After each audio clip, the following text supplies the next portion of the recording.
So this one here is just about done. We'll be taking it off, I think, here shortly. So that's what I do, is just spoon it in. And we're looking right there, it's probably, you can almost see the red in there. That's where I want it. So it's just about there. So with that being that close, I've already went ahead and I need to fill these up. See, this is going to be my new syrup pan. So this one's going to move forward. So I need this one filled up. And in order to get those filled up, I need to fill those. So I'm just going to let this sit for just another minute or so. So I need to go ahead and I got to shut the draft off completely. So this doesn't foam over, because right now it's really foamy.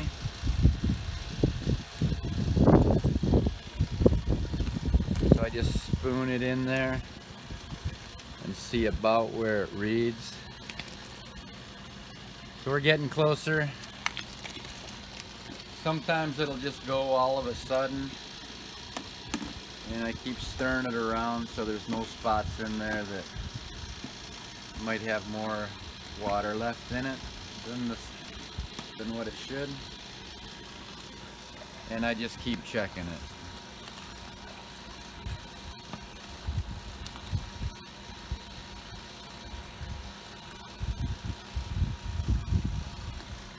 There, it's getting pretty close. I'm gonna go now on this side, and I'm gonna just take some out so I clean off my Brix meter, because if there's dried sap on that, it's going to be heavier. So now I'm going to take that out and I'll hold it. Now I'm going to go ahead and fill this up.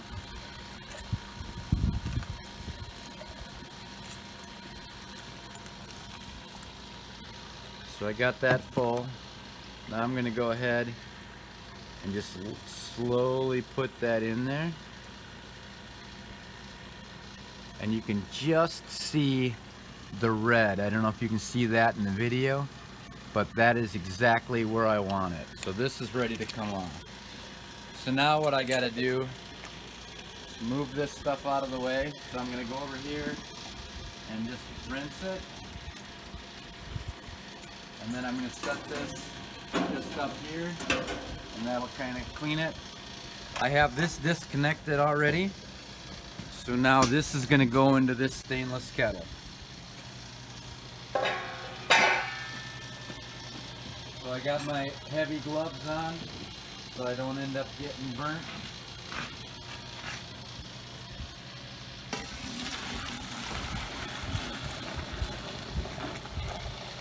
So there's a lot more in there than I thought there was. So maybe it's we're getting a better yield than what I thought. So now what we have to do is, I got this one shut off already. I'm loosening up this. There'll be a little bit of sap coming out of there, so I just catch it so it doesn't burn on my Brix.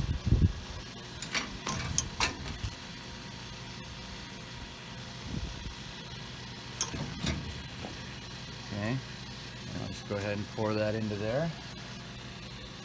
So now I need to slide this one down. So this is kind of hard because it's really hot. You want to make sure all your skin is covered because the fire is right there. And you want to do this slow because you don't want to spill it on you either. Because this was just boiling just a minute ago. So this is a little tricky. Now I'm going to pull it over so I have room to get my other one in there. Now I just pick this up, slide it in. This hooks onto here, so I want to hurry up and put that on so I don't burn that sap or that syrup into the bottom. So now I'm just going to go ahead and hook this one up too. So now with this filling, this one's going to stay closed now. I'm not going to add any more to this because now this one's going to boil down to about 2 inches, and then that's going to be the syrup that I'll take off then. So now I can go ahead, open my blower back, or open the vent back up here. And now that that's filling, I want to get the sap that's here, I want to force that into here. And the same here. So I want to open all these up all the way. So it'll go ahead and flush what's in that pan into this pan. This pan will get flushed into this pan, and these will get flushed down. So now that pan that we just took off took a long time. I guess I probably added too much syrup or too much sap into it to begin with, because I did probably end up with over 2 gallons there. So now they should start coming more regularly, because this has already been condensed down, because it's already been boiling here. Okay, so now we're in the house, and these are the 2-gallon jars that I was talking about. And this is just a kitchen strainer. It's like a real fine weave strainer. So we're just gotta take it and pour it into there. Now I pre-warm these jars, because you don't want to take a cold jar and put in boiling syrup in there. So I ran them in hot water and let them sit for a minute. Now I just take it and try not to spill it all over everywhere, and I just pour it through the screen.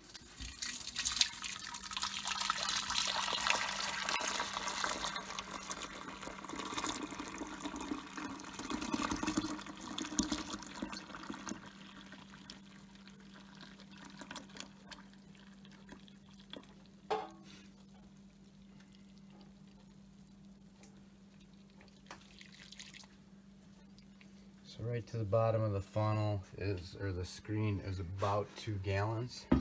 So I got a little bit more than 2 gallons. I don't want to go too much more than that in there, because then it's too hard to pour it off later. So I'm just gonna start a new one.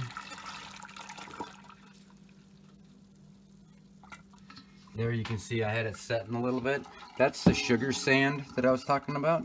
That'll all settle out later, but that was in the bottom of it. So I'm just gonna take this and put that back in there. And that's what it looks like. That's just like a sand. So I'll just get rid of that and just put the lids on. And now they'll just sit here for about a week. I'll have to put a label on this with the date. And I'll probably pull another one off tonight yet, so this will fill that one up, so these will both be the same date, and they can be bottled in a week.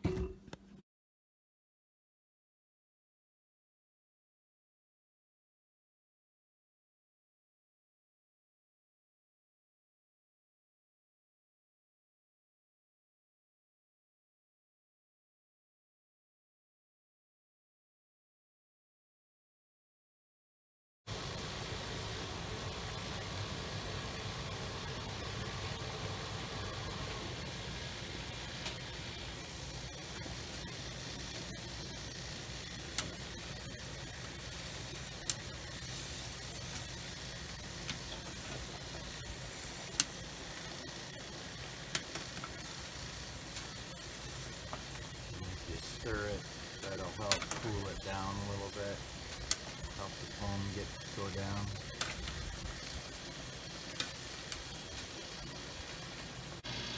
So after we took the first one off, now the sap is condensed down enough, and I love this time because even the steam is sweet right now, because now it's really starting to get condensed. We took that one off maybe a half hour ago, and this one is almost ready to come off. So now it'll be like almost every hour I'll be able to take a gallon off, because like I said, all that is getting condensed as it comes down. So these are really heavily condensed already before they even go into the syrup part. But you can just smell it. The steam smells awesome. So we went out today and we cut a bunch of red elm for boiling down. And I just wanted to kind of show you the difference between red elm and the other dry wood and the other stuff we were using. Like you can kind of see in there, once I move this around, you know, you get a nice, you can tell by even how much more it's boiling up top. You get a really nice flame out of that. The only bad part is I need to put wood in like every 10 minutes, 5 to 10 minutes, because it burns real fast, but it's really hot. The other thing is you can notice here how much faster it's boiling. Like with the other stuff, I usually boil like these two pans, but now you can see it's boiling all the way back here. So that what that is those flames are drawing all the way up and hitting this pan too. The other thing about it is when it is boiling that hard, you get a lot more foam in it. So I have to sit here with my fan, and once it starts foaming up, I need to shut the fan off for just a little while. And you can tell how it starts cooling off right away. The steam kind of goes away. And then I can go ahead and plug it back in. They do have some kind of chemical that you can put in it. It's like an anti-foam. I'm not sure what it is. Like I said, we do everything natural. We don't add anything to the sap. So we don't use anything like that. But then you do have to sit here and monitor it really close. And you know, when it does start foaming up, you need to disconnect it, let it die down a little bit. So it is a little more time consuming, but you know, I just love the natural flavor of the maple syrup. We don't add anything to it. So.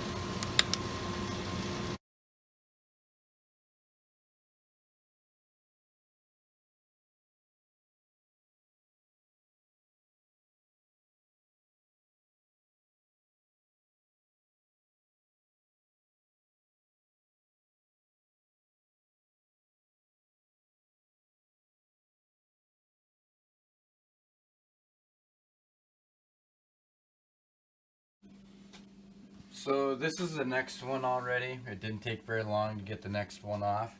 You can see that some of that sediment, which was already kind of settled out in the last one, you can see a little bit on the bottom of this one, but most of you saw that last bit that I poured in was mostly that sandy stuff. But now I'm just going to go ahead and add to this because it's the same date.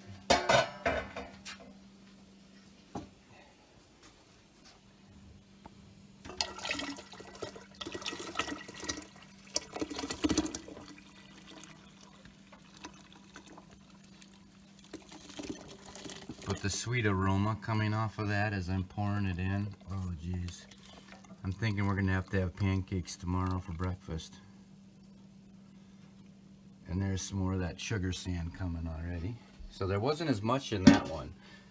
Probably because the sap was boiled down more before it got to this point. So a lot of it ended up in that one. So that's almost, what did I figure? That's almost two gallons, not quite. So far today we got 4 gallons of syrup, and we have another about 100 gallons left in the tote out there, plus we have another full 250 gallon tote yet to boil down. And when we were out cutting wood today, we went down to check the totes. It was a little cooler today, so it's not running quite as good.